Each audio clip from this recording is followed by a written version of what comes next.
اس صورت کی ابتدائی 6 آیات میں جو باتیں ہمارے ساتھ کیں ان کا مختصر سا بیان یہ ہے کہ لوگوں، یہ کتاب اللہ الرحمن کی طرف سے نازل کی گئی ہے۔ غالب اور حکمتوں والا رب تمہیں اس بات کا حکم دیتا ہے کہ بندگی خالص اسی کی کرو اور اطاعت کا حق اسی کا ہے۔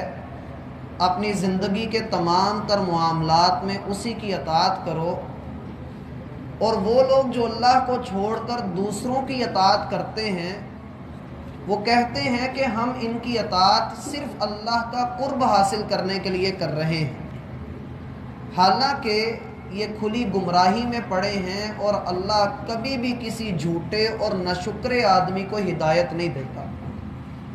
وہ اللہ کہ جس نے زمین اور آسمان کو حق کے ساتھ پیدا کیا، وہ رات کو دن پر لپیٹتا ہے اور دن کو رات پر لپیٹتا ہے، سورج اور چاند اس کے تابع ہیں، اور ہر چیز اپنے مدار میں ایک مقرر مدت تک حرکت کر رہی ہے۔ سن رکھو کہ تمہارا رب بڑا غالب اور بڑا ہی بخشنے والا ہے۔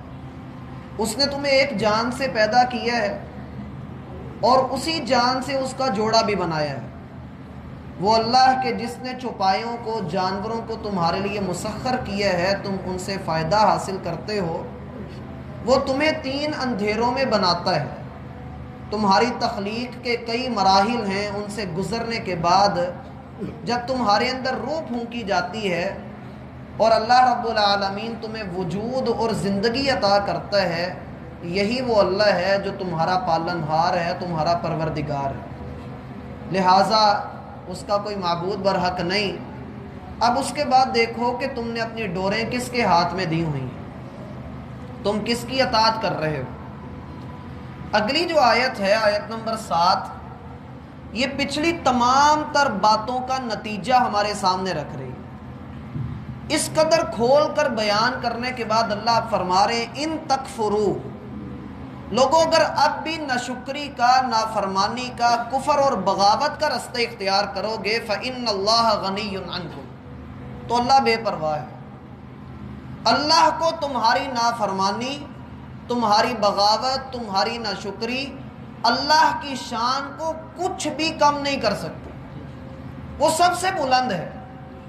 یہ مسئلہ ہر بندے کے ذہن میں ہونا چاہیے۔ ایک مسلمان کا عقیدہ ہے کہ کائنات میں جو کچھ بھی ہو رہا ہے وہ اللہ کی مشیت سے ہو رہا ہے، وہ اللہ کی مشیت، اللہ کے علم اور اللہ کی قدرت کے ساتھ ہو رہا ہے۔ اس نے اپنی مخلوقات کو اختیارات دیے ہوئے ہیں، اور اختیارات دراصل آزمائش ہیں۔ میرا اختیار جس چیز کے اوپر چل رہا ہے میں اس چیز کو استعمال کر رہا ہوں، اب آزمائش یہ ہے میں اس کو اچھا استعمال کر لوں یا اس کو برا استعمال کر لوں۔ میں نے ایک دن پہلے بھی آپ کو مثال دی تھی کہ آپ نے دکان سے پانی کی بوتل اگر خریدی ہو تو وہ پانی آپ کے لیے حلال ہے، لیکن اگر آپ چوری کر کے اسے لے کر آئیں، پانی تو بذات خود حلال ہی ہوگا، لیکن آپ نے جس ذریعے سے اسے حاصل کیا وہ حرام ہے۔ 2 باتیں عقیدے کے حوالے سے ذہن میں رکھ لیں، کائنات میں جو کچھ ہو رہا ہے اللہ کی مشیت سے ہو رہا ہے، لیکن ہر کام پر اللہ راضی نہیں ہوتا۔ چور چوری کر رہا ہے، وہ اپنے ہاتھوں کا استعمال کر رہا ہے، یہ اللہ کی مشیت ہے، لیکن کیا اللہ چوری سے راضی بھی ہوتا ہے؟ کبھی بھی نہیں۔ اس کی مشیت میں اور اس کی رضا میں فرق ہے، اور مسلمان کو سمجھ لینا چاہیے کہ جب میں اس کائنات کے اندر، اس دنیا کے اندر چلوں گا پھروں گا تو یہ اللہ کی مشیت ہے۔ اب میں چل کر زنا کی طرف جاؤں، کاروبار کی طرف جاؤں، حرام کاری کی طرف جاؤں، حلال کی طرف آؤں، نیکی کے رستے پہ چلوں، یا حی علی الفلاح کی طرف آؤں، میں جس رستے پر بھی جاؤں مجھے یہ خود سوچنا ہے، منتخب کرنا ہے کہ کس رستے پر چلوں گا تو رب راضی ہوگا اور کس پر چلوں گا تو رب ناراض ہوگا۔ ان تکفروا فإن اللہ غنی عنکم، اگر تم کفر کرتے ہو تو اللہ کو کوئی پرواہ نہیں۔ اللہ الصمد، وہ بے نیاز ہے، ایسا بے نیاز ہے، اس کی بے نیازی ایسی نہیں ہے تو کہتا ٹھیک ہے جو کر رہے ہو کرتے رہو، میں بھی تمہیں کچھ نہیں دوں گا، نہیں، وہ سب کچھ دے رہا ہے۔ عطا بھی کیے جا رہا ہے، مسلسل دے رہا ہے، اور دینے کے ساتھ ساتھ اس کی بے نیازی ایسی ہے کہ میں نے ذمہ لیا ہے تمہارے رزق کا، میں دے رہا ہوں، تم اپنی ذمہ داری پوری نہیں کر رہے تو کوئی بات نہیں، میری شان میں کوئی کمی بھی نہیں آ رہی ہے۔ صحیح مسلم میں آتا ہے کہ اللہ سبحانہ و تعالی فرماتے ہیں لو ان جنکم و انسکم، اگر سارے جنات، ساری انسانیت، جاندار، جتنی بھی مخلوقات اللہ کی موجود ہیں، وہ ساری کی ساری ایک بدترین کافر کے دل کی طرح ہو جائیں، سارے کفر کا ارتکاب کر لیں، اللہ سب کو جہنم کے اندر ڈال دے، وہ پرواہ بھی نہ کرے۔ اور اگر سارے کسی ایک نیک آدمی کی طرح ہو جائیں، اللہ سب کو جنت میں داخل کر دے، تب بھی اللہ کو کوئی پرواہ نہیں۔ ان تکفروا فإن اللہ غنی عنکم من کفر فإن ربی غنی کریم، جو کفر اختیار کرتا ہے تو میرا رب بڑا بے پرواہ اور عزتوں والا ہے، اسے ہماری عبادات کی ضرورت نہیں۔ پھر فرمایا وَلَا يَرْضَى لِعِبَادِهِ الْكُفْرِ، وہ اپنے بندوں کے لیے کفر کو پسند نہیں کرتا۔ جب بھی اس کے بندے اس کی ناراضگی کا کوئی کام کرتے ہیں تو ہم یہ تو کہتے ہیں کہ یار یہ اللہ کے علم میں ہے، اللہ نے زمین و آسمان کو پیدا کرنے سے 50,000 سال پہلے قیامت تک کے ہونے والے سارے حالات لکھ دیے تھے، اللہ کے علم میں۔ اللہ کو یہ بھی علم تھا کہ اس دن اس ٹائم پر بیٹھ کر یہ باتیں کریں گے۔ کائنات کا پتہ بھی اپنی جگہ سے نہیں ہل سکتا اللہ کے اذن کے بغیر، اللہ کی اجازت کے بغیر۔ وَلَا يَرْضَى لِعِبَادِهِ الْكُفْرِ، وہ اپنے بندوں میں ناشکری کا شائبہ نہیں دیکھنا چاہتا۔ اور یہاں یہ بات ذہن میں رکھیے کہ اگر کوئی بندہ یہ کہتا ہے کہ بھائی میں تو ناشکری کر رہا ہوں، میں اپنے اختیارات کو پورا کر رہا ہوں، تو اللہ میرے ساتھ راضی نہیں ہے، تو پھر مجھے سزا کیوں نہیں دے رہا؟ پھر اللہ میرے اوپر جو ہے کوئی عذاب نازل کیوں نہیں کرتا؟ اور تاریخ میں لوگوں نے ایسا کہا ہے اللہم ان کان ھذا ھو الحق من عندک، اے اللہ اگر محمد برحق ہیں فامطر علینا حجارۃ من السماء، آسمان سے پتھروں کی بارش نازل کر کے ہمیں تباہ کر دے اگر محمد برحق ہیں تو اللہ ہمیں سزا کیوں نہیں دے رہا؟ اس کا جواب یہ ہے یہ دارالعمل ہے، دارالجزا نہیں ہے۔ یہاں آپ کا اختیار ہے، جو دل کرتا ہے کر گزریے، لیکن کبھی بھی اللہ رب العالمین نے جتنی آپ کو حد لگائی ہوئی ہے، جتنی لمٹ میں آپ کو رکھا ہے، آپ اس لمٹ سے آگے نہیں بڑھ سکتے۔ مثلا آپ اپنی آنکھ سے سن نہیں سکتے، صرف دیکھ ہی سکتے ہیں، یہ صرف دیکھنے کا کام کر رہی ہے، آپ اس حد سے آگے جا ہی نہیں سکتے ہیں۔ وَلَا يَرْضَى لِعِبَادِهِ الْكُفْرِ، اگر کسی نے کفر کا رستہ اختیار کر ہی لیا ہے تو پھر اس کو سمجھ لینا چاہیے کہ میرا یہ وجود خطرے میں ہے، یہ 6 فٹ کا جسم کل جہنم میں جلنے والا ہے۔ وہ اپنے بندوں سے راضی نہیں ہوتا جب بندے کفر کا ارتکاب کرتے ہیں، جب ناشکری کرتے ہیں، جب بغاوت کے رستے پر چل نکلتے ہیں۔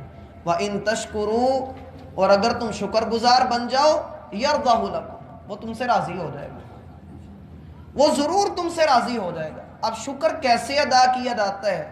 صرف زبان پہ الحمدللہ کہے اور الحمدللہ بھی اتنا ماٹھا ہو کہ پتہ لگ جائے کہ بندہ جو ہے نا وہ اللہ سے گلے شکوے کر رہا ہے۔ ترمذی میں آتا ہے رسول اللہ صلی اللہ علیہ وسلم کو جب کوئی ایسا معاملہ آپ کو لاحق ہوتا جو آپ کو ناپسند ہوتا تو آپ کیا کہتے؟ الحمدللہ علی کل حال، اے اللہ تجھ اس حال میں بھی رکھے، تیرے لیے تعریف ہے۔ اور جب آپ کا پسندیدہ کام ہوتا، آپ کی رضا کی طرح کا کام ہوتا تو آپ کہتے الحمدللہ الذی بنعمتہ تتم الصالحات، ساری تعریف اللہ کے لیے جس نے اپنے بندوں کے اوپر اپنی نعمتیں پوری طرح سے نچھاور کر دی۔ وَإِن تَشْكُرُوا يَرْضَهُ لَكُمْ، اور اگر تم شکر ادا کرتے ہو تو پھر وہ تم سے راضی ہوگا۔ یہ ان دونوں میں فرق سمجھ لیں، اللہ نہ شکری سے راضی نہیں ہوتا اور اللہ شکر گزاری سے راضی ہو جاتا ہے۔ مومن کا مقصد اس دنیا میں یہ ہے کہ وہ اپنے رب کو راضی کرنے والے کام کرے۔ اسی لیے قرآن میں جگہ جگہ پر فرمائے اتقوا اللہ، لوگو اللہ سے ڈرو، بمانا اللہ کی ناراضگی سے ڈرو۔ یہ نہ ہو کہ تم اپنے پالنے والے کو ناراض کر بیٹھو، شرک کا ارتکاب کرو، بدعات میں جاؤ، ایسی خرافات میں پڑ جاؤ جن کا کوئی ثبوت ہی نہیں ہے۔ ہر بندے کو پتہ ہے یہ جی ذالک الکتاب لا ریب فیہ، اس میں کوئی شک نہیں ہے دی، لیکن باتیں اپنی منہ سے ایسی اسی دین کے بارے میں نکالتے ہیں جو شکوک و شبہات سے بھری ہوئی ہوتی ہیں، اپنی مرضی سے ہی بول جاتے ہیں، اللہ کی طرف بات منسوب کر دی، رسول کی طرف بات منسوب کر دی، بزرگوں کی طرف کوئی جھوٹی بات منسوب کر کے کہہ دیا کہ یہ دین ہے۔ اور اللہ کا فرمان ہے وَإِذْ تَأَذَّنَ رَبُّكُمْ لَئِن شَكَرْتُمْ لَأَزِيدَنَّكُمْ، لوگوں اگر شکر کا رستہ اختیار کرو گے تو میں تمہیں بہت نوازوں گا، بہت عطا کروں گا۔ وَلَئِن كَفَرْتُمْ، اور اگر ناشکری کا رستہ اختیار کیا إِنَّ عَذَابِي لَشَدِيدٌ، میرا عذاب بڑا سخت ہے۔ سورۃ النحل ہے 14ویں پارے میں۔ ہمارے اساتذہ کرام کہتے ہیں کہ یہ قرآن عالمگیر ہے، ہر دور میں اس کی تعلیمات اپلیکیبل ہوتی ہیں۔ بندہ دیکھتا ہے کہ قرآن حالات حاضرہ پر گفتگو کر رہا ہے، وہاں پر ایک آیت آتی ہے، میرے علم کے مطابق اللہ نے اس میں پاکستان کی حالت بیان کی ہے، ہمارے ملک کی حالت بیان کی ہے جو اس وقت حالات چل رہے ہیں۔ اللہ فرماتے ہیں ضرب اللہ مثلا قریۃ کانت آمنۃ مطمئنہ، اللہ ایک بستی کی مثال بیان کرتا ہے جس میں بڑا امن اور اطمینان تھا۔ یاتیھا رزقھا رغدا من کل مکان، اللہ نے چاروں طرف سے اس کو نعمتوں سے بھرے ہوئے علاقے دیے ہوئے تھے، اور کھلم کھلا اس کے اوپر اللہ رب العالمین رزق نچھاور کر رہا تھا، ہر طرح سے رزق آ رہا ہے۔ فکفرت بانعم اللہ، لوگوں نے اللہ کی ناشکری کی، اللہ کی نعمتوں کا نام کسی اور کے نام کر دیا۔ اور ہم دیکھتے ہیں لوگوں کو اللہ بیٹے عطا کرتا ہے، وہ کسی اور کے نام لگا دیتے ہیں۔ اگر کاروبار میں نقصان ہو گیا تو اللہ کی مرضی، بیٹا مل گیا تو پیدا نہیں دیتا۔ حالات کچھ اس طرح کے ہیں۔ فکفرت بانعم اللہ، انہوں نے اللہ کی نعمتوں کی ناشکری کی۔ فَأَذَاقَهَا اللَّهُ لِبَاسَ الْجُوعِ وَالْخَوْفِ بِمَا كَانُوا يَصْنَعُونَ، ان کے انہی کرتوتوں کی وجہ سے اللہ نے ان کے اوپر خوف اور بھوک کا عذاب نازل کر دیا۔ کیا ایسا ہو نہیں رہا؟ ہر بندہ ڈرا ہوا ہے، اور ہر بندہ ہی بھوک سے بھی ڈرا ہوا ہے۔ یہ دو عذاب اللہ نے نازل کیے ہوئے ہیں۔ اور تیسرا عذاب کیا ہے؟ ابن ماجہ میں آتا ہے جب کوئی قوم ایسے کام شروع کر دیتی ہے، فحاشی کے کام، گندے کام، لچر پن لوگوں میں عام ہونا شروع ہو جاتا ہے، الا فشا فیہم الطاعون، اللہ ان کے اندر ایسی بیماریاں بھیج دیتا ہے جو پہلے لوگوں میں نہیں تھی۔ اجتماعی طور پہ اللہ کے بندوں توبہ کی ضرورت ہے۔ ایک بڑے لیول پہ آ کر ہمیں اللہ سے توبہ کی ضرورت ہے۔ شرک کو چھوڑنا پڑے گا، بدعات کو چھوڑنا پڑے گا۔ شیطان یہ چاہتا ہے کہیں یہ اللہ کی طرف نہ آ جائیں، لہٰذا اس نے نیا شوشہ چھوڑا ہوا ہے، قرآن میں سے بال نکلیں گے، ان کو گھول گھول کر پیتے جاؤ، وہ کبھی قرآن کو پڑھنے کی طرف نہیں لائے گا۔ وَلَا يَرْضَى لِعِبَادِهِ الْكُفْرَ، اللہ بندوں کی ناشکری سے راضی نہیں ہوتا، اور شکر گزاری سے وہ راضی ہو جاتا ہے۔ اور اگلا اصول کمال اللہ نے بیان کر دیا، وَلَا تَزِرُ وَازِرَةٌ وِزْرَ أُخْرَىٰ، یہ سوچ کر نہ آنا کہ میرے گناہ ہیں تو میرے ابا جی اس کو کل قیامت والے دن کندھوں پہ اٹھا لیں گے، نہیں، یہ دنیا کے سہارے ہیں، یہ سہارے دنیا میں۔ میرا بھائی دنیا کے اندر آپ جتنی مرضی محبت کر لیں لوگوں سے، آپ اپنا ٹوٹے ٹوٹے کر کے بھی ان کے سامنے پیش کر دیں، اللہ کی قسم ہماری وفات کے بعد ہمارے اپنے رشتہ داروں کی کیفیت یہ ہوگی کہ 1 ماہ کے بعد ان کو ہماری شکل یاد نہیں ہوگی، ایسی کیفیت۔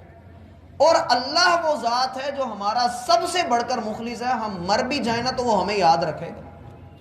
اب اگر ہم اس کے ساتھ مخلص نہ بھی ہوں تب بھی وہ ہمیں یاد رکھتا ہے۔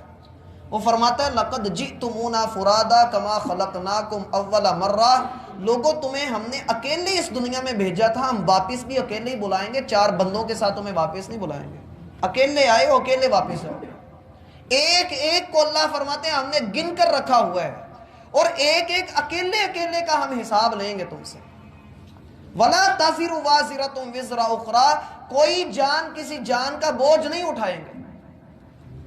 اور یہاں یہ بات بھی ذہن میں رکھ لیں، وہ رسول اللہ صلی اللہ علیہ وسلم کا فرمان جس میں آپ علیہ السلام نے فرمایا، اے فاطمہ بنت محمد سلینی ما شئت من مالی، دنیا کی جس چیز پہ ہاتھ رکھتی ہو میں تمہیں دلوا دیتا ہوں، لا اغنی عنک من اللہ شیئا، کل قیامت والے دن یہ سوچ کر نہ آنا کہ میں آقا نامدار کی بیٹی ہوں تو اللہ مجھے جہنم سے بچا کر جنت میں داخل کر دے گا، میں تیرے کسی کام نہیں آ سکوں گا۔ اور یہ کہہ کون رہا ہے؟ محمد الرسول اللہ صلی اللہ علیہ وسلم، امام الانبیاء، اپنی سگی جگر گوشہ فاطمہ الزہرا رضی اللہ عنہا کو یہ کہا ہے، جو جنت کی خواتین کے سردار ہیں۔ کوئی جان کسی جان کا بوجھ نہیں اٹھائے گی۔ دنیا میں ہم جن لوگوں سے نفرت کرتے ہیں نا، جن کی ہم غیبت کرتے ہیں، چغلیاں کرتے ہیں، گالیاں دیتے ہیں، ان کے بارے میں بدگمان ہیں، کل قیامت والے دن ان لوگوں کو نہ چاہتے ہوئے بھی بندوں کے نیکیاں دینی پڑ جانی ہیں، نیکیاں دینی پڑ جائیں گی ان کو۔ اور جن سے دنیا میں بندہ محبت کرتا ہے، بیٹا ہے، بیوی ہے، اولاد ہے، ماں باپ ہیں، بندہ کل قیامت والے دن ان سے دور بھاگتا ہوگا، ان کے کسی کام نہیں آ سکے گا۔ اور جن سے نفرت کرتا ہے ان کو نیکیاں دھکے سے دینی پڑ جائیں گی، ان کے گناہ دھکے سے اپنے اوپر لینے پڑ جائیں گے۔ کیوں؟ یہ دنیا میں ان کے ساتھ بدگمان تھا، دنیا میں ان کی عزت پہ ڈاکے ڈالتا تھا۔ وَلَا تَزِرُ وَازِرَةٌ وِزْرَ أُخْرَىٰ کا ایک تیسرا معنی بھی ہے، کوئی جان کسی جان کا بوجھ نہیں اٹھائے گی کہ اگر میں نیک ہوں تو میری اولاد کچھ بھی نہ کرے اور کہے کہ ابا جی جو ہیں نیک ہیں تو ہم انہی کی نسل سے ہیں تو جنت میں چلے رہیں گے۔ یہ جو سید بنے پھرتے ہیں، داڑیاں بھی موننے اور نماز بھی ادا نہ کریں اور اللہ کی کھلی بغاوت بھی کریں، ایسے سیدوں کو اللہ رب العالمین کے ہاں کچھ بھی نہیں ملنے والا ہے۔ اللہ کے ہاں عزت والا وہ ہے جو تقوی والا ہے۔ نبی علیہ الصلاۃ والسلام کا فرمان ہے، ہم نماز کے بعد بھی پڑھتے ہیں، وَلَا يَنْفَعُ ذَا الْجَدِّ مِنْكَ الْجَدِّ، اے اللہ کسی بھی بڑی کرسی والے کی بڑی کرسی تیرے ہاں اس کو کوئی فائدہ نہیں دے سکتی۔ اور ایک حدیث میں آتا ہے مَن بَطَّأَ عَمَلُهُ، جس بندے کے عمل نے اس کو پیچھے کر دیا، لم یسرع بہ نسبہ، بندے کا نسب اس کو آگے نہیں لے کر جا سکے گا کہ یہ کس خاندان سے تعلق رکھتا ہے۔ سورۃ المؤمنون میں اللہ کا فرمان ہے، فَإِذَا نُفِخَ فِي الصُّورِ، جب سور میں پھونک دیا جائے گا، فَلَا أَنْصَابَ بَيْنَهُمْ يَوْمَئِذٍ وَلَا يَتَسَاءَلُونَ، سارے رشتے ناتے، سارے نسب، ساری نسلیں اللہ فرماتے ہیں ہم ختم کر کے رکھ دیں گے، نہ ہی ہم اس کے بارے میں پوچھیں گے کہ کس نسل سے تعلق رکھتا ہے۔ ثُمَّ إِلَىٰ رَبِّكُمْ مَرْجِعُكُمْ، پھر وہی پالنے والا جو دنیا میں بھی پالتا تھا اب آخرت میں اسی کے پاس جانا پڑ رہا ہے، فَيُنَبِّئُكُمْ بِمَا كُنْتُمْ تَعْمَلُونَ، پھر وہ بتائے گا کہ تم کیا کیا کرتے رہے ہو، انجان بن کر، وہ جیسے پنجابی میں کہتے ہیں پاگل ہیں کہ جان کے لگا ہیں، وہ کچھ وہی حالت ہوگی، بِمَا كُنْتُمْ تَعْمَلُونَ، جو تم کرتے رہے ہو اللہ تمہیں بتائے گا۔ پھر کیوں بتائے گا؟ اس لیے کہ اِنَّهُ عَلِيمٌ بِذَاتِ الصُّدُورِ، وہ سینوں میں چھپی ہوئی بات کو بھی جانتا ہے، سینے کے چور کو بھی جانتا ہے کہ تو نے اپنے لیے کہاں کہاں سے کون کون سی گنجائش نکالی ہوئی تھی، کون سی کریاں تو نکالتا تھا جس کے ساتھ تو اپنے بزنس کو، اپنی تجارت کو، اپنے عقیدے کو لے کر چلتا تھا۔ تیری سوچ بعد میں آتی ہے، تیرے خیال کو خیال تک نہیں ہوتا کہ مجھے کیا خیال آنے والا ہے، تیرا رب اس کو بھی جانتا ہے۔ تو ڈریے اس سے اور اس کی توحید کو اپنائیے۔ اللہ ہمیں سمجھنے کی توفیق۔ اس صورت